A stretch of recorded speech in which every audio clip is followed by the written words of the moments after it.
So today we're going to finish one of the series we've been going through about the Schema, and how that's the greatest command that the whole Bible, like, it's focused on just loving God with all of our heart, all our soul, and all our being.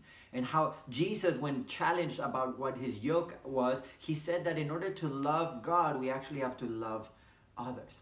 And today we're going to focus on that last little part. He doesn't only give us the command, he actually tells us how. He says that in order to love God, we need to love God with our heart, with our will and decision making. The word is lev. We need to love God with every breath that we take. That the word is nefesh. And then we need to love God with all of our might. Maybe your version says being, maybe your version says strength, but the whole point is that it's the last little part of our being. It's our decision making, our breath, our soul, and our being, the last little bit of who we are. What does it mean to love the Lord your God with all of your being, with all of your might? So for that, we're actually going to turn to the book of Genesis. Today, we're not going to read from Matthew, we're going to read from the book of Genesis. Genesis chapter 1. And then I'm going to read from verse 31. So God saw everything that he made, and behold, it was very good. So there was evening and there was morning, the sixth day. And I know what you're thinking. How in the world can this be related to might? The word might or being is not even said there. And you would be right. In English, the word is not there. But in Hebrew, the same word that Jesus uses to say, love the Lord your God with all your might, is actually the same word that is being used here in Genesis 1, verse 31. And that word is the word me'od. Me'od is the word that he uses to say might, strength, being. And in this verse, in Genesis chapter 1, is the word that is translated to English as the word very. When he says that he saw what he made and it was very good, what he's actually saying in Hebrew, or the Bible is saying in Hebrew, it was tov me'od. Tov means good, me'od, very. So we must love the Lord our God with our very. What does that even mean? How can we love God with our very? What is he talking about? And here's the encouraging part, that I think for so long we have either made Christianity and religion this super shallow thing that you can do whatever you want and God's gonna forgive you of all of your sins, so don't worry, as long as you say the right things or go to the right church and believe the right things, you're good. It's all about the things that you believe here in your head. It has nothing to do with what you do. Or we've made Christianity on the opposite side of the spectrum about everything that you do, and if you don't do right, if you cuss, if you drink, if you do this one aspect of Christianity wrong, you're gonna be doomed to hell forever, because God is just waiting up there in heaven, casting you down and saying, oh, I'm gonna judge you because you didn't follow my commands. And that kind of Christianity is like burdensome and exhausting, and we feel trapped and slaves. And that's not what Jesus is asking. What Jesus wants more than anything is it's a relationship. He wants us to live in this dynamic relationship where we ahava him as he ahava us, where we love as he loves us, where we know him and experience him the way he wants us to experience him, because he knows us. He wants to experience relationship with us. So when Jesus says we must love God with all of our being, he's telling us you must love God with all of your very. And that's what's encouraging. That very is it's a very interesting way to describing. Me'od it's a word that can describe little or much at the same time, that it's not fixed, that is not measured, that it is what it is now and it can be something else later. That if today your very is amazing amounts of just faith and hope and strength, that you will give that all to God, because man, you feel alive and you know that God is real and that he loves you and pursues you, and you want to tell the whole world around you that God is alive and there for them. But what if your very is the opposite?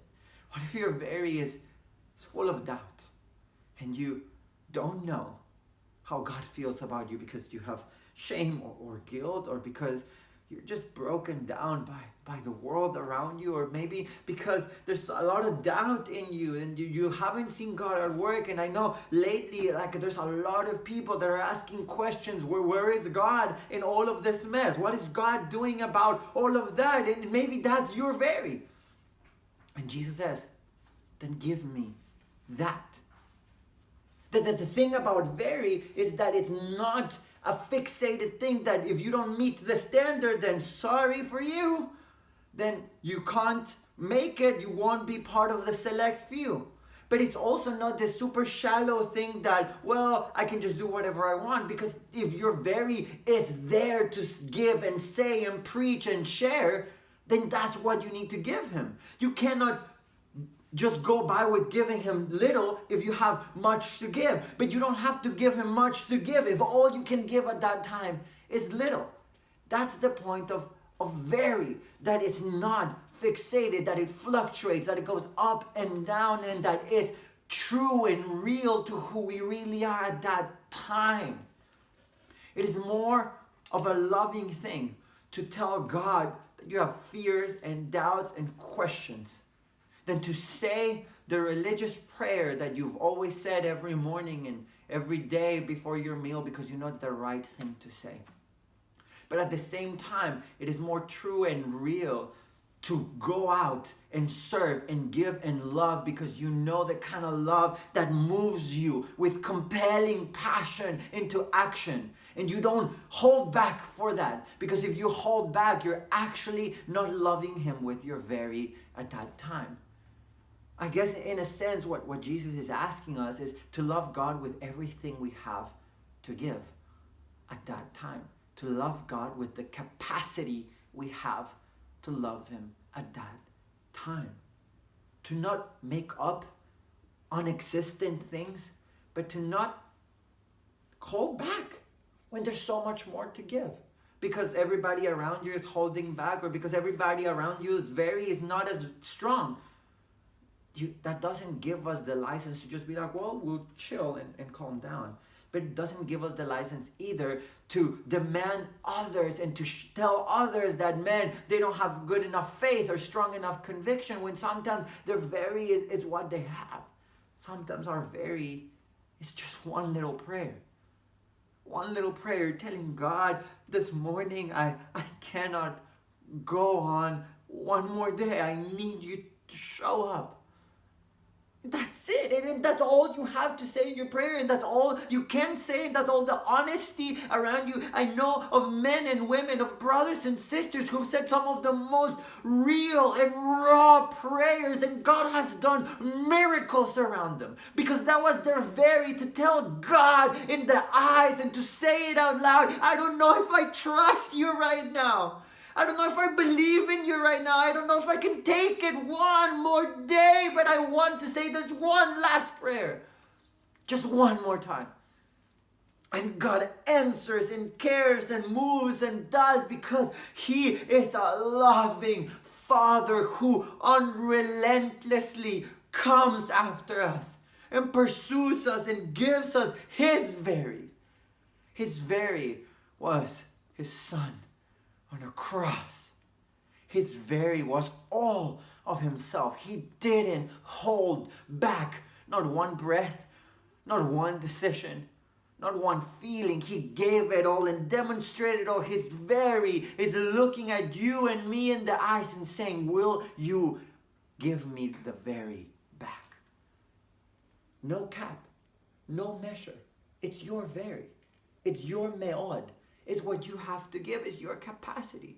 Will you give that to him today? And as we've been reading, this is the command. This is the prayer. This is what we've been challenging ourselves to memorize and meditate on every day, and to become aware of our breath. Well, let me challenge you today with this. As you pray this prayer, you memorize it and you recite it in the morning or in the evening or in the middle of the day, and you sit down and you become aware of your breath, and you say, God, I want to love you with all of my breath. Tell me what to do with them. Then Ask him to tell you and show you. And for you to be aware of what's your very for that day. Would you give him that very today? Would you give him that very tomorrow? And if it tomorrow decreases, that's okay. If tomorrow increases, that's okay. Give him your very today. That's all he's asking. That's all this command is all about. To love God with our decision making, our will, our heart and mind, and to love God with every breath, with our soul, with every, till our last dying breath, and to love God today with what today has to give, and worry about tomorrow, and tomorrow give him that, and the next day, and every day as it comes by. One day at a time, give him, not hold back. Not holding back on our will, not holding back our breath, not holding back our very, because we want to love him with all of our heart, with all of our soul, and with all of our very. That's what Jesus means when he says this greatest command.